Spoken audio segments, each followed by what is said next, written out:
There you go. We used to be trainers at a commercial gym. We saw people performing exercises incorrectly all the time. There you go. Get low, elbows out, flare it. Good job. All on the shoulder, all on the shoulder.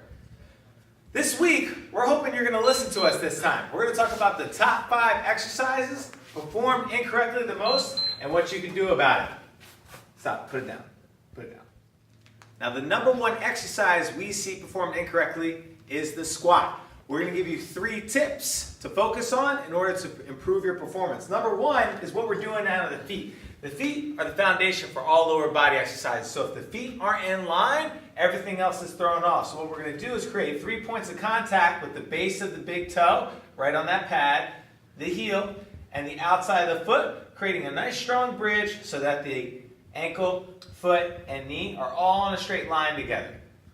Next, the thing we're going to focus on is making sure that those knees aren't caving in. If you have a strong foot, it's going to make it a lot easier for you to focus on that knee, but still, we might have a tendency to let those knees cave in as we go down into that squat. So what we're going to think about doing is pushing the tension outward. Don't lose that big toe. Keep the base of the big toe down and then push that knee outward against that tension to keep that straight line all the way through the hip. One thing you want to make sure you don't do is lose the base of that big toe. We don't want that knee whipping out and rolling our foot. That's a bad impingement position for the hip. Make sure we drive that knee out, but don't lose that tension. So if he goes down to that squat, I shouldn't be able to cave that knee in if he's creating the right pressure. The last thing we're going to think about is back positioning. A lot of times, especially when weight is in front of our body, we'll have a tendency to overextend, or that one. A tendency to overextend into that posture as we go down to the squat. So what we want to think about doing is keeping the ribs and hips tied together. Come back up to the top. A great cue you can use is holding a dumbbell against your chest, making sure it's tied to the sternum and the rib cage so that this stays locked in all the way through that movement and all the way through the top. That way we're not rounding and we're not overextending either, because either position will cause too much tension on that lower back. Now, bonus, if you're using a barbell, you might have a tendency to get into that overextended posture when it's behind you. So, what we're going to think about doing is placing the bar with a false grip, thumbs over the top, right on that upper back. And what we're going to ask you to do is pull that bar over your back like you're trying to break it across your back, and then pull those elbows down to engage those lats. That way when you stand up with it, everything is a nice straight line from the back all the way down through the hips, and we keep that core engaged all the way through. Everything's locked in nice and tight.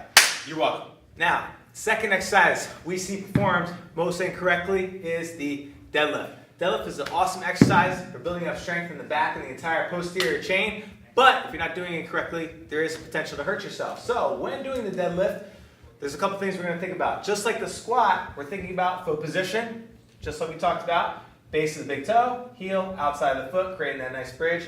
Knee position, make sure there's outward tension.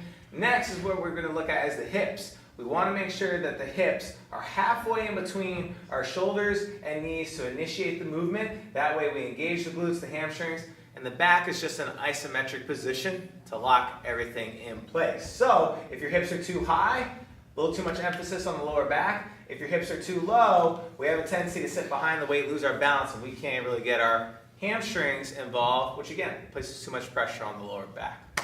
Last part of it is what the back is doing. Now, what we don't want is we don't want this big hunch in the back. Just like with the squat, we want to try to keep the ribs tied into the hips. So what we're going to think about is driving the shoulders down towards the hips and pushing our chest away from the kettlebell so that the shoulder blades stay off the body. We don't get into a position in the bottom where we're too extended. This isn't a good position for the lower back either. So again, push away, drive the shoulder blades down, lock in the lats, lock in the belly, and then boom, hinge right to the top. So we finish with all of our joints stacked right on top of each other. Third exercise seen performed incorrectly is the push-up. All right, and it all starts at our grip and how we're holding position.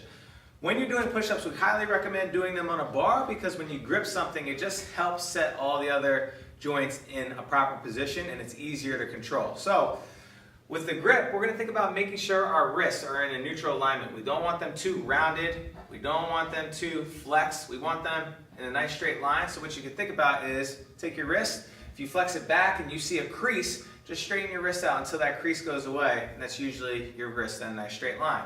The second is the elbows. You want to make sure that the elbows are directly over top of the wrist throughout the entire movement. So as we go down through that push-up, we don't want to flare the elbows out too wide, because that's going to put excessive tension on the upper back and shoulders. We also don't want to poke those elbows in too close, because that also is going to throw some excessive tension on those shoulders.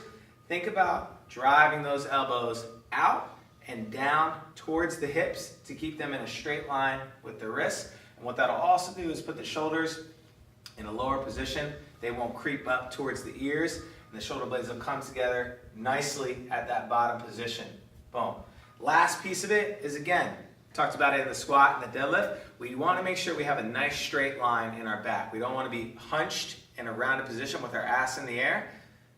And we also don't want to be overextended with our hips sagging towards the ground. We want to think about keeping things stacked. So what the cue you're going to use is drive your head and feet as far away from each other as possible, and drive your chest as far away from the bar as possible. That way the shoulder blades are off the body, the lats are engaged, the core is engaged. That way when we go down through that push-up, everything stays in a nice straight line. Boom. Shoulders are in a healthy position. Elbows are over top of the wrists. Beautiful push-up. Now we all know how important it is to take care of that core. One of the best introductory exercises to do that is the plank. Two things we see happening most often.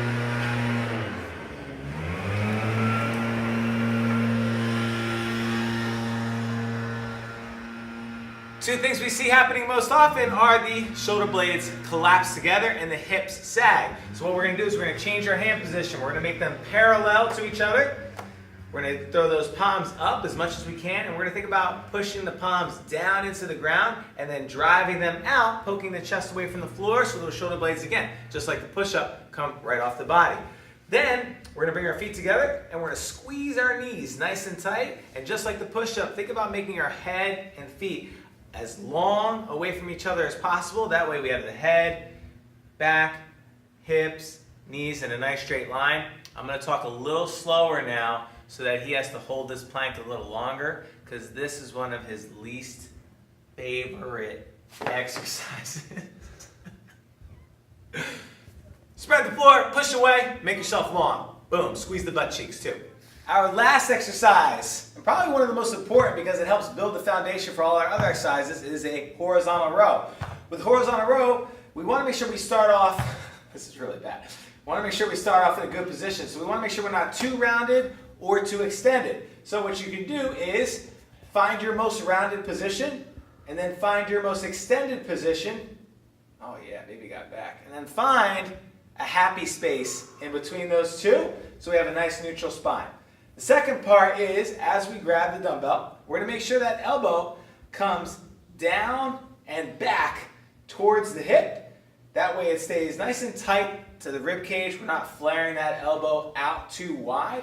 Extending out, driving the elbow down and back so that the tension stays out of the shoulder. For a horizontal row, we're primarily training the lats, a little bit of the rhomboids, posterior delt and trap, but to get those lats firing, don't think about pulling with the hand. Think about pushing that elbow down and back toward the hips. Now, if you're doing a neutral position, which means palms are facing each other, that elbow is going to come nice and tight to the body. The wider the grip is, like if we're using a bar or something like that, or our hands are turned over, the wider our elbow is going to come, and the more upper back we're going to use for that entire movement. So although the hand placement plays into where your elbow goes, theoretically, think about driving that elbow down and back when close. And if you're going wider with that grip or with a pronated grip, think about driving out and back so that we don't wind up dumping that shoulder forward.